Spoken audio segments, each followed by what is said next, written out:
Welcome to the Andy Staples Show. Big day, all together. We're in Chicago. I'm here. Ari's here. Wait, we've got somebody new. Kennington Smith III, our new Alabama beat writer at The Athletic. But Kenny has a very impressive set of skills.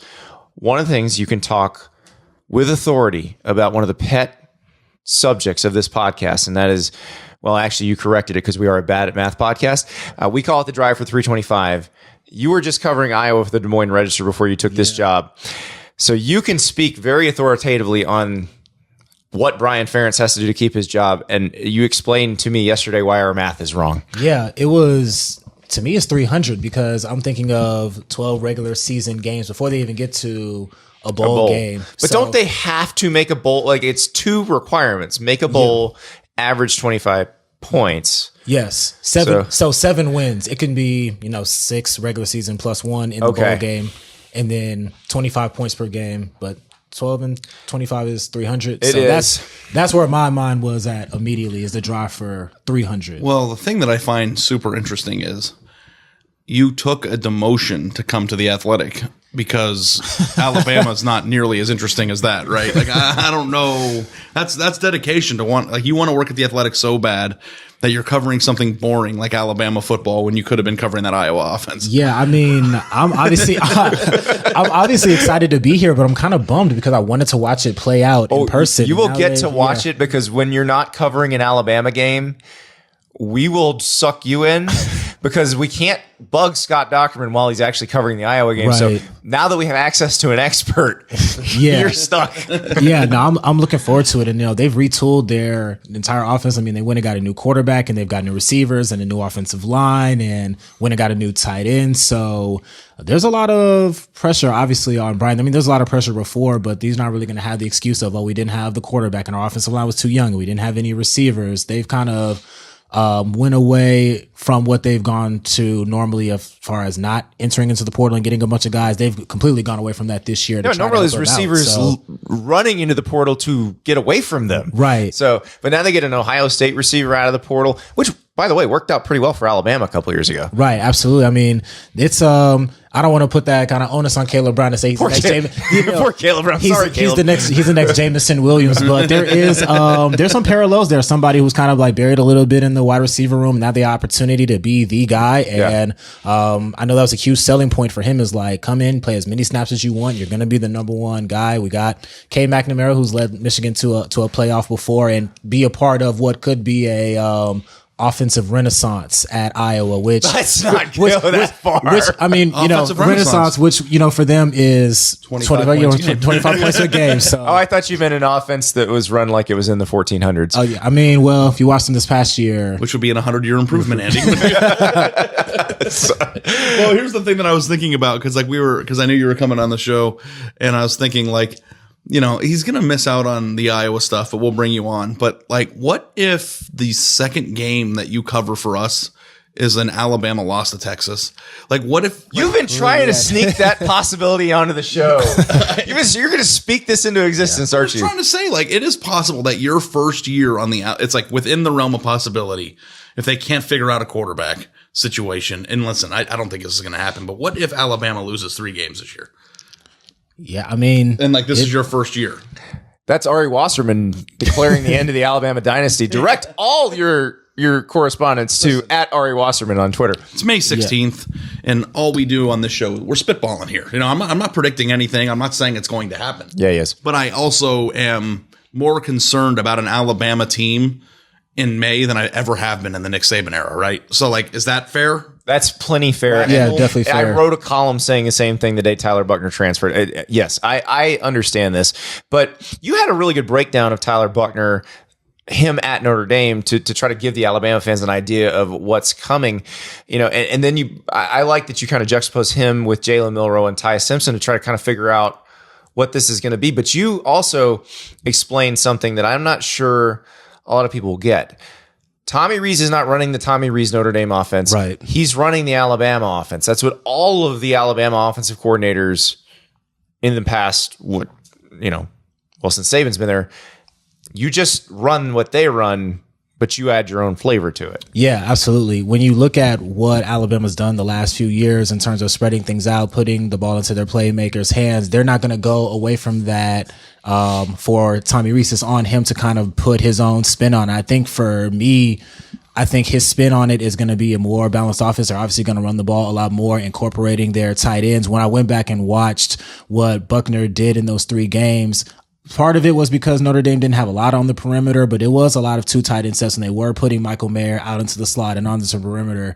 And Alabama is losing Latu at tight end, but they do have a lot of athleticism at that position, and I expect Rees to try to exploit some of that in some matchups. So that's kind of where I think the nuances of his style is going to be kind of implemented into Bama's offense. And I think it's really fascinating that he goes through this entire spring with 2 guys who have been in the program for multiple years, and he felt the need to go and get Buckner to add him to the competition. Well, and I'm interested in what they do. Just, you mentioned running the ball more. That's Alabama fans, that their fantasy is that they'll run the damn ball. Yeah. But it's interesting because you had a mailbag question where somebody asked which Saban era receiver would you put on this team, and you said Amari Cooper, which I think is a great choice because Amari was the primary target and kind of the only dangerous target at the time, and was cool with that. I'm glad you said him and not Calvin Ridley, who kind of bristled at the role of being that guy. And it's weird. You've seen this from afar with Ohio State, where they can just stack these receivers.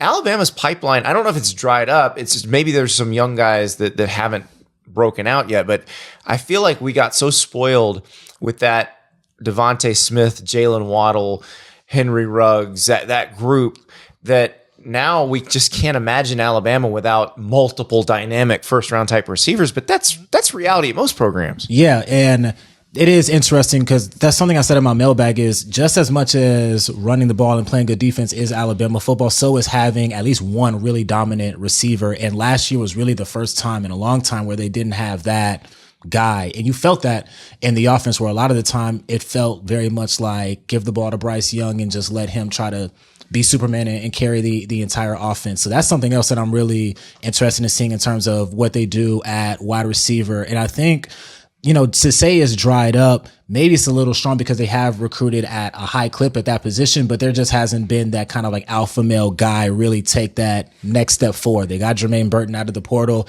and it didn't yield immediate results maybe to the way the fans wanted to last year. And you hear Saban this spring still talking about consistency and the little things and him focusing. Is Ja'Cory Brooks going to take that step forward and be kind of like that big play guy? He's shown the flashes, but again, the consistency hasn't quite been there. So we'll see who kind of steps up and kind of maybe asserts themselves as like the alpha male in that. Well, if you look at every level of football, I mean, I guess like the NFL and college football, but how many quarterbacks in the league took off? Like, you add A.J. Brown to the Eagles, and all of a sudden Jalen Hurts becomes one of the greatest passers in the game, or one of the most efficient quarterbacks.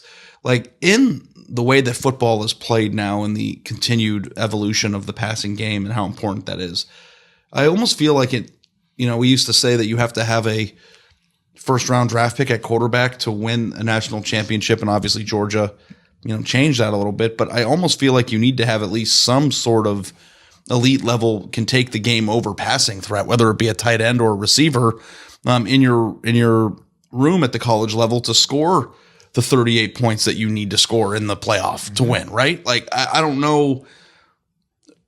Like, even when Jamison Williams got injured in the championship game 2 years ago, like, the entire offense changed. Well, it's kind of when Mechie got hurt was when that really changed, because Mechie got hurt in the SEC championship game. On the deepest wide receiver room in the entire sport last year got injured, and Ohio State's offense changed, right? I don't know. It was late in the game, and they drove down to field goal range at the end there. But there is a need for the presence of a guy that's going to get open and is getting the ball anyway. You know what I mean? Yeah, and it's hard to do. It's hard to be that guy. That's why I thought Amari Cooper was an inspired choice there, because he really was that guy post Julio, the first time Alabama had somebody like that.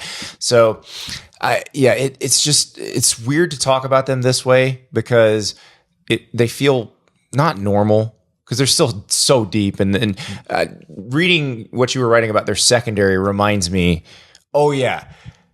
they have a situation where there's 5 NFL guys starting in their secondary. they're probably all backed up by NFL guys. Like, it's still Alabama. Well, you know what it is? It's the hint of vulnerability for a team that hasn't been vulnerable. You know what I mean? It's like at the end of the day, when the season's all done and over with, if Alabama won the national championship this year, that wouldn't be that shocking, would it? No, it's still probably one of the most talented rosters in the country. But like the idea that we have to have a conversation about a team that's never had a weakness in the last 5 years in this manner is just bizarre. And I think that the bizarreness of that position that we're in feels almost dirty. It feels weird to say, well, could Alabama lose 3 games? Then you guys are like, well, he's on the records. It's like, because nobody ever had an opening to say anything bad about them at all. No, it does not feel that weird. And the last time it happened was 2010, which was a team that had a returning Heisman Trophy winner, had a quarterback who had led a team to a national title, had a receiver who is going to be in the NFL Hall of Fame, had a linebacker who's going to probably be in the NFL Hall of Fame in Dante Hightower. I mean, they had all of that in 2010, and I was in Columbia when they lost. I was in Baton Rouge when they lost. I mean, it was... And there's 2 ways of having seasons like that, though. There's the teams that have all the pieces, but for whatever reason, it doesn't come together for them, and then they end up losing 2 or 3 games. And there's the teams that just don't have the talent or have, outward weakness that is detectable by the opposing coaching staffs. And it's like, I don't know. I would put Alabama in the second category more than the first, right? Now, they might have one of the best defenses in college football this year, right? So, like, definitely. And if that's the case, then they might be able to gut out wins against everybody on their schedule. But, like, when you have the best defense in college football now, that still means you're probably going to give up 35 points when you play a team as good as you. Oh, we saw that with Georgia last year. As good as Georgia's defense was, Ohio State's offense could score. What was the final score of that game? I don't even remember. Was 42, 41? Yeah. So, I mean, you got to score. Like, when you get to the playoff or when you play in, it's like, I'm going to do it again, Andy. Just do it. Forgive me. But Texas theoretically could score 40 on them, right? Like, their offense is going to be awesome this year. Yes, they have the skill guys to score a lot of points if they put everything together. So if their offensive line takes the step that we think that they're taking this year, and Quinn Ewers takes a step, that team with a pretty good game could score 38 to 42 points. Do we believe with what we know about Alabama's offense, questions at receiver, and we don't know who the hell the quarterback's going to be? Like, how confident are you that even though the game is in Tuscaloosa, that Alabama is going to put together an offense with a new offensive coordinator, questions at quarterback and receiver, a team that can score 42 points in that game? Not as confident as I was last year when we made the bet that I lost because they didn't cover in Austin. Yeah, it's going to be that. I want to look at the future spread of this game. I'm very curious if you, while he's talking, a game like that, it might lend itself to a different type of Alabama game plan where usually it's been, they're going to spread it out. They're going to throw it around the yard, but it might be a game where the quarterback situation isn't settled yet and they're going to have to lean on their running backs and try to shorten the game. So it doesn't get to a point where they feel like they have to score 40 plus to beat Texas. But I think as both of y'all were talking, something that I thought about when you're talking about the vulnerability of Alabama, I think this year is unique because when you look at their schedule, there are teams that can beat them. And I think even in years where Alabama might have had a question mark or two, you still have to ask yourself, well, is there a team on their schedule that's going to be able to play 4 quarters with them? And I think you look at a team like Texas, you look at Tennessee, who beat them last year. I know they have to go to Tuscaloosa, but that's going to be another competitive game. LSU is arguably the favorite in the West this year. So when you look at their schedule, there are formidable opponents who I think are very capable of not only playing with Alabama for 4 quarters, but probably beating them. Yeah, and I don't know if the future line is even out now. I don't think it is. They put something out in February, but that's not going to apply now. Those lines are, but like if you had to guess, it's less than a touchdown, right? I can see Alabama by 6 as a line. Now, now that's going to adjust after that first week. Give me a touchdown. Yeah, give me a touchdown. I'm serious. I am talking myself into this every single week. We have months before this game gets played. I've been thinking about it quite a bit, Andy. And I don't know if it's going to result in me humiliating myself on this podcast the week after the game starts, but I cannot. And I was telling you this on the walk back home from dinner last night. Yeah. I don't know how you could be a college football fan and not watch that game. Yeah, that is going to be. Is that this year's game? Oh, is it? In the non-conference, I mean. In the non-conference, maybe. Yeah. I mean, because it's in Tuscaloosa, that environment's going to be wild. You know, the game at Texas was great last year. The atmosphere was great, but Texas is not a traditionally great environment. They don't get loud. Caught people by surprise. They did, and that's why the fans were going nuts there. So if we go this year and we are building this up into a great game, wow. It's like the last year of the Big 12, the new Texas. You want Texas to be great so bad. I don't know. You really do. I'm a Nebraska fan. I am an A&M stan. Huge Texas fan.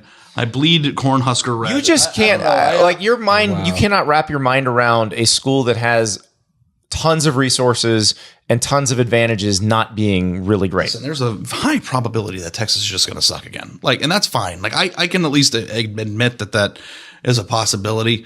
But this is the first Texas team since we started doing this podcast together that would be a failure if it didn't win the conference championship, right? Yes. Like the expectations in the roster is built to a point now where there are no more excuses. There's no more, it's early. You know, you've got a second-year starter now. You have an offensive line and a defensive line, frankly, that's better than any ones that they've ever had before. And they're going to a Tuscaloosa to play a team that is fractured in some places or perceivably fractured.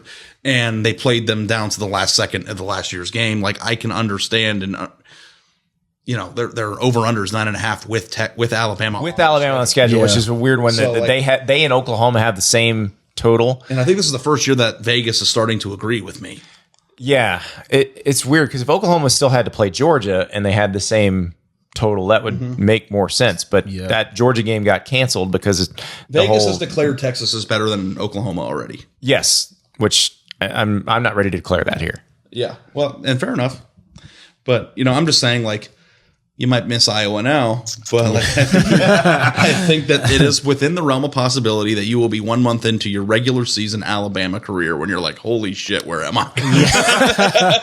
They don't. I mean, they handle losses well. You've been on Feinbaum already, so you handle. Yeah. Okay, I was going to say nobody handles losses well. You know who? Listen, Paul would never openly say that he likes it when Alabama loses, but man, is it easy to do his show when Alabama loses. Yeah. I mean, just like the early reactions that I've gotten from Alabama fans, whether it be mailbag submissions or the comments under my first few stories, the concern level, I'm sure, is noticeably higher than it has been in the last few years. They're always concerned. They always think their offensive line stinks when they have like 5 NFL players and 3 of them are first rounders. Like, well, because people in Alabama think they should be rushing for 7 yards a carry when the other team knows that it's coming, right? Like, is that a fair assessment? Yeah, yes. And if any of you Alabama fans out there feel seen right now, we lead your message board sometimes. Right. I mean, when you think about it, with the running backs that they've had and the linemen that they've recruited, they should be able to line up against anybody but Georgia and just run a dive play for 4 quarters and win, right?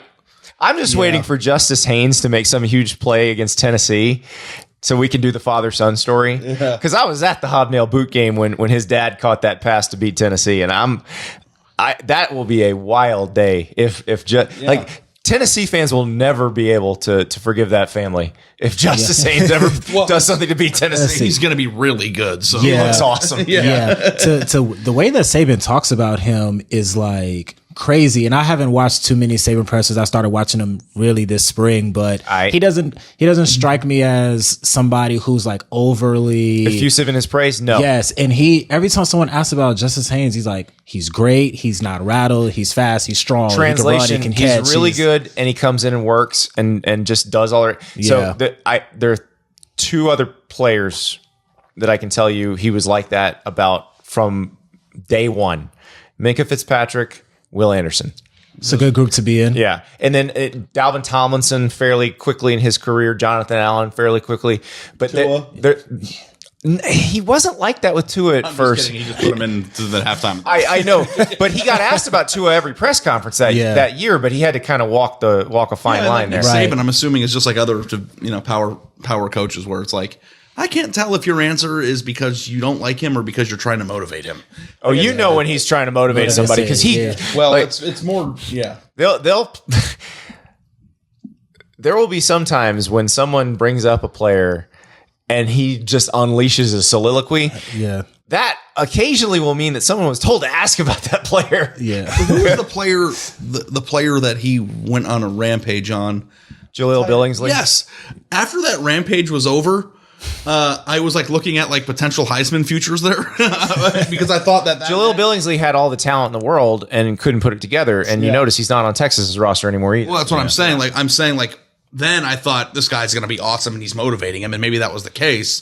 And well, he thought he could be awesome if he motivated him. And it didn't work out. But it is kind of like the translating of the coach is always the funnest game, and it changes based on the personality of who you're covering. Because I mean, think about like the 3 coaches when I was a beat writer. I had to cover. Went from Tressel to Urban to Ryan Day, and those are 3 very distinctly different personalities. So it's always a fun game to try to do, and of course, writing is difficult. But I'm excited to see the coverage, man. Yeah. Well, I'm excited too because Kenny was just in Iowa, but that was your fish out of water time. Yeah. You are from the South. You grew up in suburban Atlanta. You went to the University of Georgia. We got to talk about your side gig. That it is definitely the coolest side gig of any reporter I've ever met. So you're a DJ. Yes.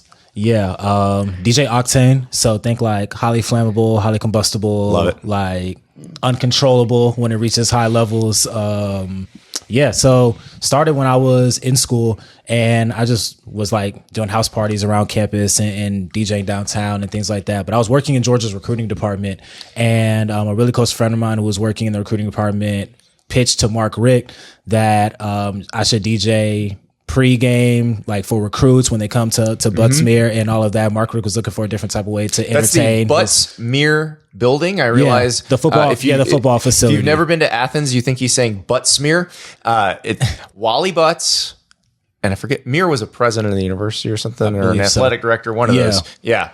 Wally Butts was a coach in AD. Yeah, so Rick was looking for a different type of way to entertain like some of the more highly coveted recruits. So we had like a trial run, like I'm upstairs, I'm DJing for certain guys, and on their feedback cards, they're like, oh, we love the DJ. So it kind of turned into a full-time thing.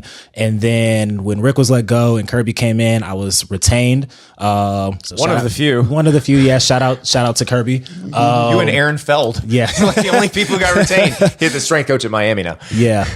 So I remember 93K Day, which was his first spring game. He was really calling on the fans to come and sell it out. And I was the DJ for 93K Day. So it was kind of like a surreal experience. Like you're inside of Sanford, you see all of these people, and it's like, oh wow, like the music. And you're playing Bad and Bougie for them. And that song has never been played at Sanford Stadium before. Literally like that. Ray Shermer, Young Thug, Future, like you said, the Migos.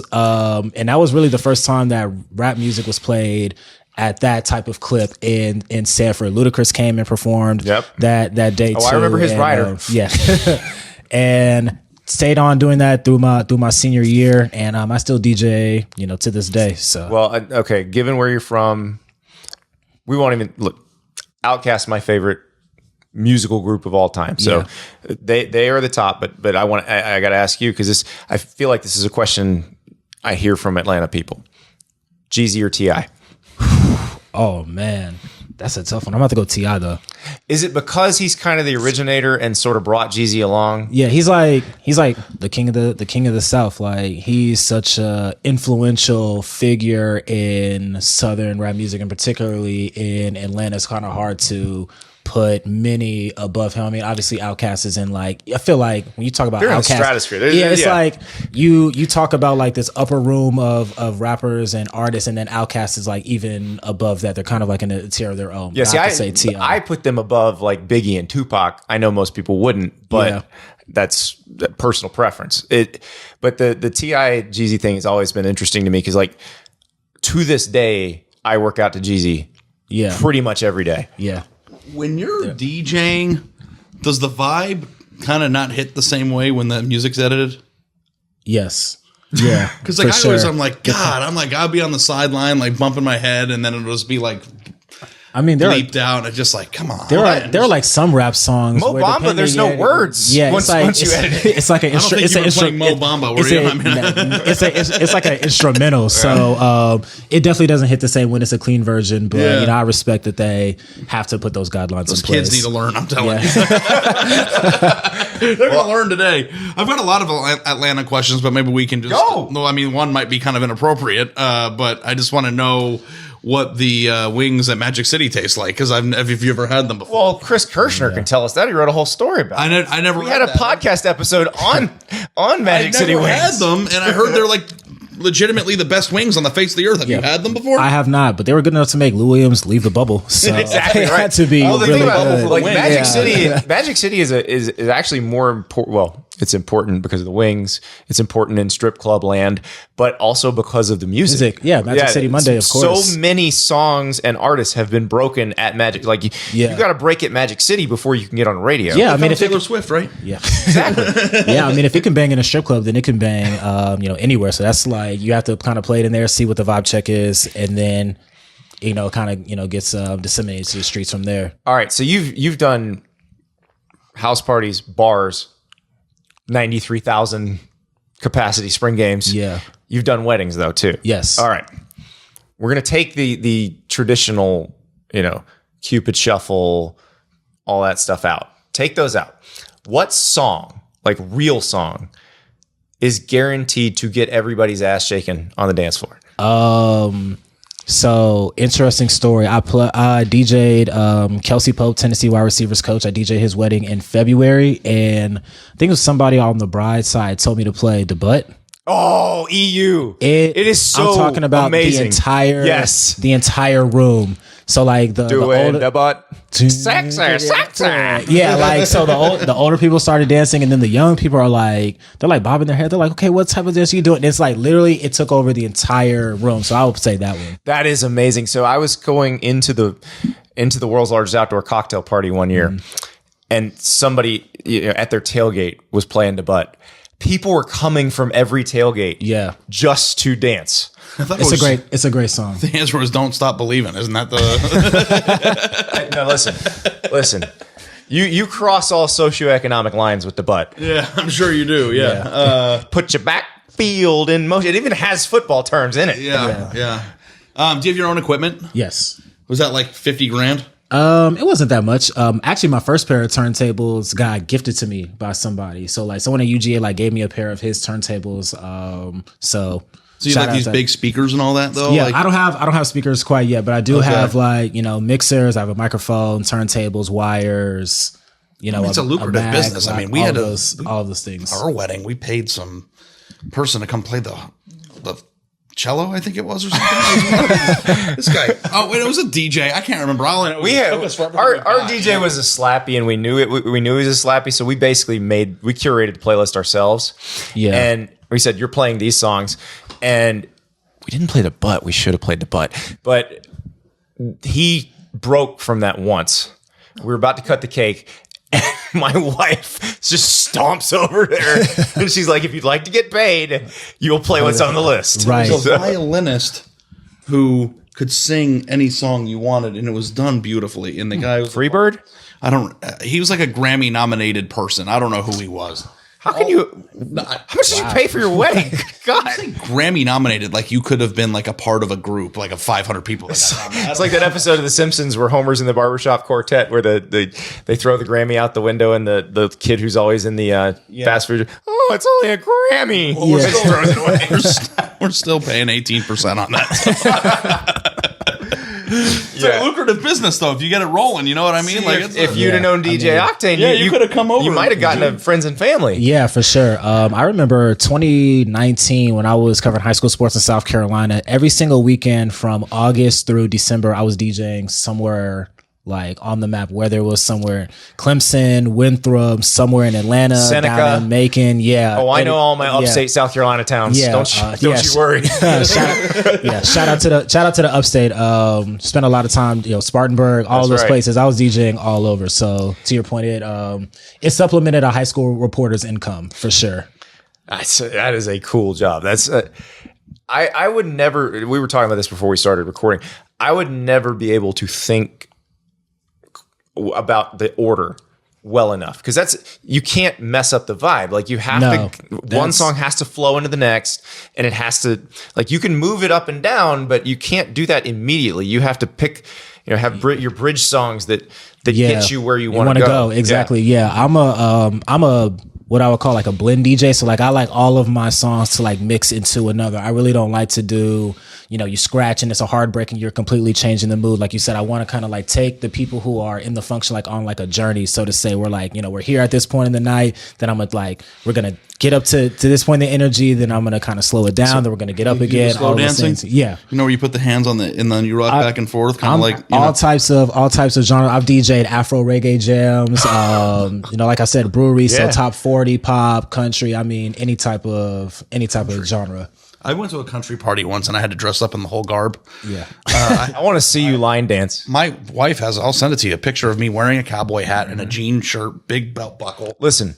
And boots. Like it was like. Folks don't know. Like dudes who learn how to line dance. No, I don't. They never have a problem. Yeah. Never have a problem. I looked pretty out of place there, but I mean, I can hang. Yeah. Do I look cool to you? Yeah. And do I look cool to you? No. We hung out last night. It was a good time. Yeah, it was all right. Yeah, you took him to the Weber Grill. Yeah, the Weber Grill. Yeah, we're in one of the greatest food cities in America, and we're headed to the chain restaurant immediately. But listen. That was a chain restaurant? Oh, yeah. I think it is. Wow. Yeah, there's another one in Indy. I think they're around the Midwest. It's Bruce Feldman's favorite restaurant. So it is one of his favorites. It's like when he covers the Combine, he goes like 3 times. That is the nicest chain restaurant I've ever been to. I think of chain restaurants like Chili's, Applebee's, Outback. We love Chili's. And it's not just because we want Chili's to sponsor this show, but we do love Chili's. And I'll wear it on the show if they sponsor it. Chili's is the best of that genre. It's not even close. I agree. Like when I was in high school, to go to Chili's was a very special event. I take exception to that. I think Outback is right there with them. I don't look at it as the same thing. Because they have Chili's. No. Chili's, Applebee's, TGI Fridays, and back in the day, Bennigan's. Now, Bennigan's competed was as good as Chili's probably, but may it rest in peace. I know it's coming back with steak and ale. I understand it's coming back, but it's not the same thing. But it's like zombie Bennigan's now. Outback Steakhouse is very expansive menu. That's the thing. Like I know it says steakhouse in it, but like I've never. But it's not that. Yeah, I know. It's probably the same thing, but don't make me pick between those two. All I'm saying is I'm not ordering a steak at that place. What are you ordering? I mean, I get like burger, Alice Springs chicken, the French onion soup, and they got egg rolls or the brown bread. The brown bread, and they have the bloomin' onion. Like it's a place where you go. Kookaburra wings. Those. I'll make sure no one's mad behind me here. We're in a hotel room, Ari. Kookaburra wings. Kookaburra. It's a bird in Australia. Whatever it is, it smacks. They are so good. Like they might be a top 3 wing I've ever had. Wow. But I've never been to Magic City. I've never been to Magic City. They are. That's high praise. I would say SEC Media Days is in Nashville this year, so we're not in Atlanta. We can't go. What do they do to those wings? Of Magic City? I think they're Magic City. I'm talking about Outback. Oh, I know. Here and changing the. They might be double fried. That might be what. There's something about them that is different than everyone. The Magic City, the Mo Williams wing, he does something. It's lemon peppers the base, and then there's something else he puts on it, and they actually named it after him. Yes. So, again, we'll have to call Chris Kirshner. He covers the Yankees now. Yeah. He was covering the Hawks, and so do a live show there. We should. I don't know if we could get in there. Conference game in Atlanta this year. There's 1 or 2. Yeah. So we can make that happen. They might be open to it. I'm pretty sure. It would if we could get you a DJ set at Magic City. That would be crazy. Live from Magic City. Oh, that's beautiful. Not to toot my own horn. If I got a set of matches, I think I could bring the city out for sure. I think you could too. Yeah. Now we'd lose you. It'd be deep because you'd be getting hired by. I don't. Yeah. Was it Power? What's Power? What? It was back in the day. It was like V103. It was V103. Yeah. 107.9. That's what it is. Okay. Residency at a Vegas pool. That's when you really make it. Yeah. That's like, I don't know if I should, maybe I guess I'll say it on those airways. Like if I ever, I love what I do, obviously, and this is like a dream job for me, but like if Lil Baby or Future, if any rapper was like, oh yeah, like come be a tour DJ, I would drop what I'm doing. Done. And I would be out the door. I've said this a million times. Like if the Food Network calls, I'm out on the first thing smoking. Like I will leave skid marks on my way out. Think about what job it would take me to do that. And I don't know if I have an easy answer for that, which means I'm happy in Sports card trader, professional. If I could own my own sports professional gambler. Yeah. I mean, I guess professional poker player. Yeah. Doyle Brunson. But that's not something Rest that in you're peace. handed. That's something that you have to earn. So like So no shot. So no shot for me on that. But like if I could make a living being in a sports book all day, for sure I would do that. But you know, it's available to everybody to do it, and I'm not able to do it, so I can't. So we had a little shtick where we were closing every episode with trivia, and then I kept forgetting to do it. But Ari had an idea. Great idea. And so he brought this to me earlier today. Ari, can you explain your miraculous idea that you came up? Yeah, I think I saw this on Instagram or something, but this is the best idea ever for the end of the show. So what we're going to do is we're going to come up with a random category, okay?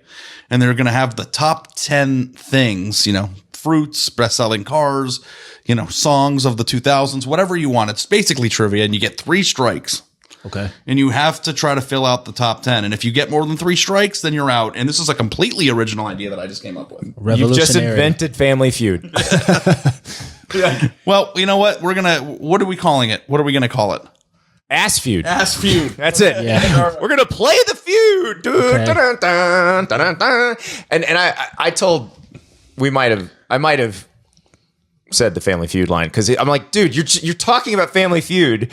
Ari did think he was saying something original, but so Which is usually the case. And listen, I watched Richard Dawson Family Feud. I watched Ray Combs Family Feud. I watched Louis Anderson Family Feud. I watched Steve Harvey Family Feud. I feel like I was born for this. All right, the top 10. the answer sheet.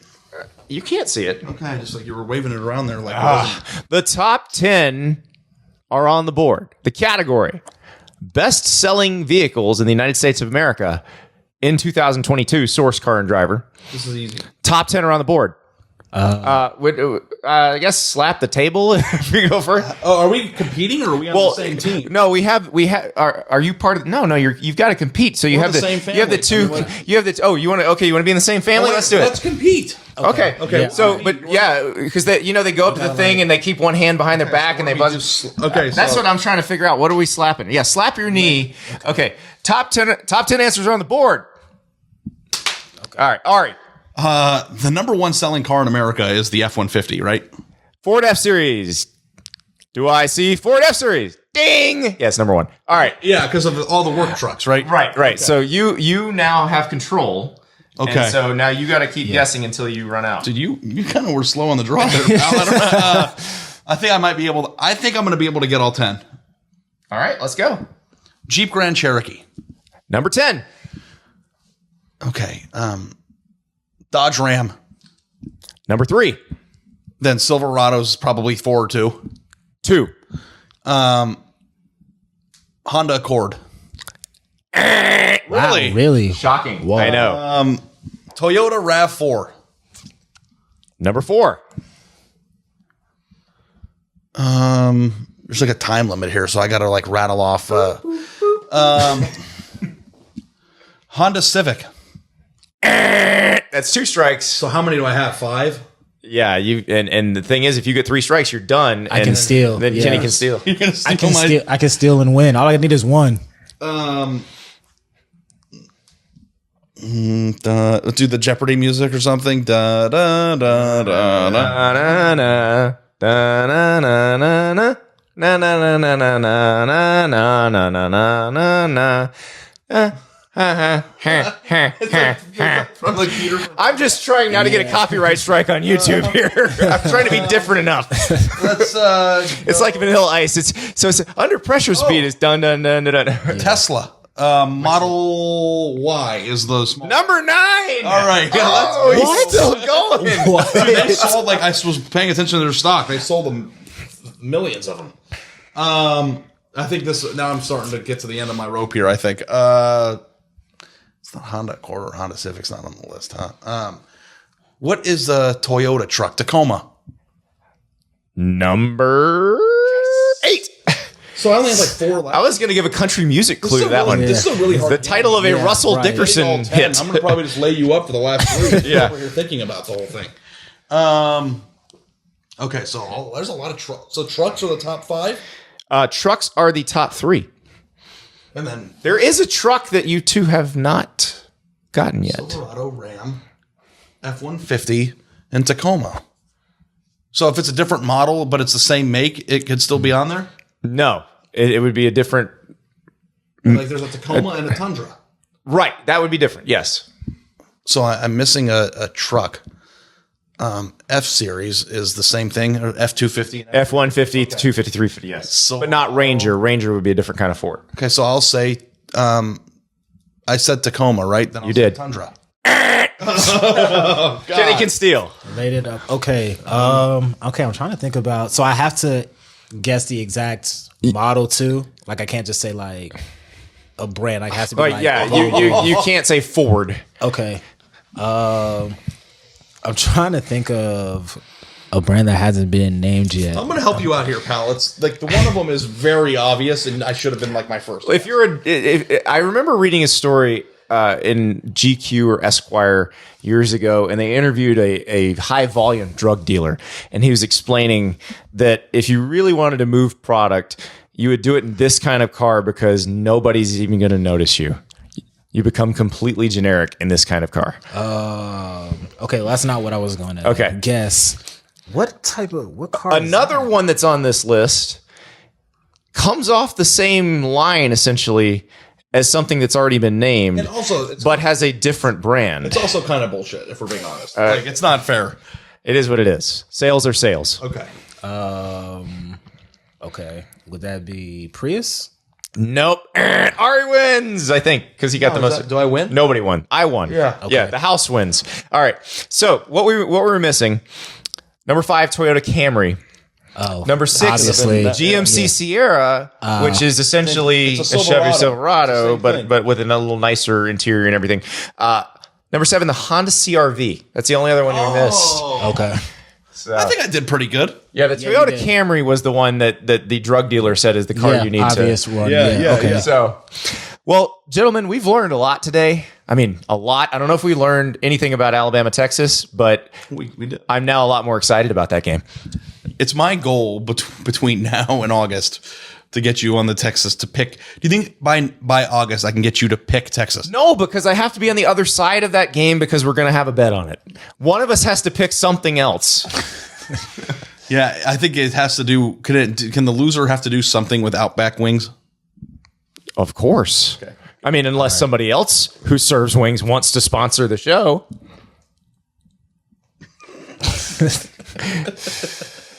Yeah. Bye, everybody. We'll be back tomorrow with more college football fun.